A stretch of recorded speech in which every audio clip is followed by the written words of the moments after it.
Welcome to Politics NY with Skye, behind the curtain, where we go behind the scenes of New York City government and politics. And today was a crazy day. Governor Cuomo resigned, and I have with me right now Assemblyman Harvey Epstein to give us the down low. He just stepped out of a hearing to spend time with us. So tell us what's going on.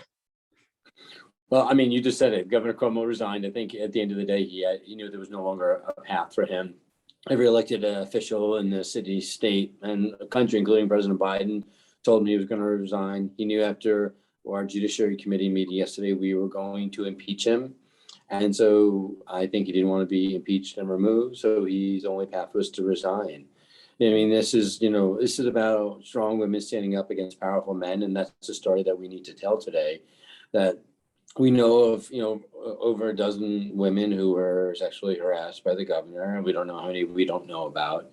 We know that he's abused his power. We know that there are a nursing home disaster that was his making. We know there's a Bridgegate scandal. We know there's Buffalo Billions. I mean, we know there's a book deal where he took money and made people work, which violated our ethics rules. We know there are criminal prosecutions pending. And so all this came to pass that we had the momentum to impeach him. But the governor has way too much power in this state, and we need to change the balance of power. And that's what's become apparent today. And, it's a good day for New York, and it's a good day for democracy, and it's a good day for women who stood up against powerful men. So all these pending charges, will that still come to fruition even after he's agreed to resign and step down? Well, that's a conversation we're going to have. I know the criminal charges obviously can go forward. People can sue civilly as well. And the question will be whether we will move forward with the impeachment anyway. And that will result in him never being able to run for office again. Not that I think he's got a shot to run for office again, but we saw with Eliot Spitzer, who stepped down as governor, then he ran for office again. He ran for New York City Comptroller. I don't think this governor's going away easily, so I think we need to make sure that door is firmly closed. Wow. No, because that's something someone brought to my attention. When we impeach the president, doesn't necessarily mean he has to leave office, but with the governor, that's what it would mean. Well, it was the impeachment and removal, since we would impeach and the Senate would remove. Then we didn't impeach, obviously, yet. But if we did impeach and remove him, even though he was no longer in office, we could still go forward to prevent him from running for office again. Wow. Like President Trump wasn't removed, but if he was removed, it would mean he couldn't run for office again. But he was only impeached twice and not removed, which means in theory he could run for president again in 2024 and beyond. So this is something that you're discussing with your assembly colleagues.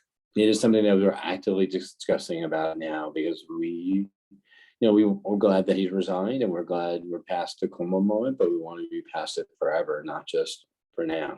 Mm-hmm. Okay, now tell us what it's going to be like to work with Kathy Hochul. Yeah, I think Kathy Hochul will be a much easier person to work with. She understands how we work together. She's a former congressperson. I think she'll be easier to collaborate with. I mean, it's only short-lived for Kathy unless she decides to run for her own term, but I think it'll be a productive year in 2022 for the legislation that we're trying to advance. And I hope that she brings a lot of her new people in quickly, and really steps into the roles of first female governor in the history of the state of New York. It's exciting. So what does the transition look like from a government perspective? Well, I don't think there'll be much transition. I think all the other people will just stay in place, and Kathy Hochul may just move people one at a time. Hope she starts with Cuomo's people quickly, the Robert Mujica types, which should be out right away, and Jim Alaras. And I think if she can get rid of those people quickly, that would be great.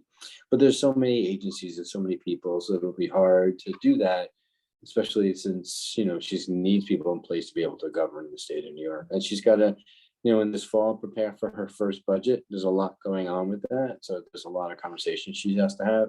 She has to decide who her lieutenant governor is, and whether Majority Leader Stuart Cousin is going to take on that role interim, or she'll be appointed as lieutenant governor, is a question.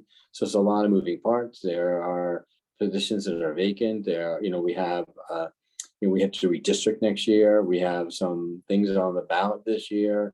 We have a lot that's going on. So she's going to step into some heavyweight issues. So I would probably guess that she's not going to do a lot of turnover from her commissioners or other leaders. Wow, it's a lot to look forward to, and it's an exciting time. So thank you, Assemblyman. I'll let you get back to the more important things that are going on and being Yeah. a legislator. And thank you so much for your time. Well, thanks for reaching out, and thank you for talking about these really critical issues in New York. And obviously, politics affects all of us, and I want to encourage more and more people to get involved because, there's nothing that doesn't touch politics in our lives, whether we're walking across the street or, or spending time with our family. It all impacts us, and we want more people to engage in it.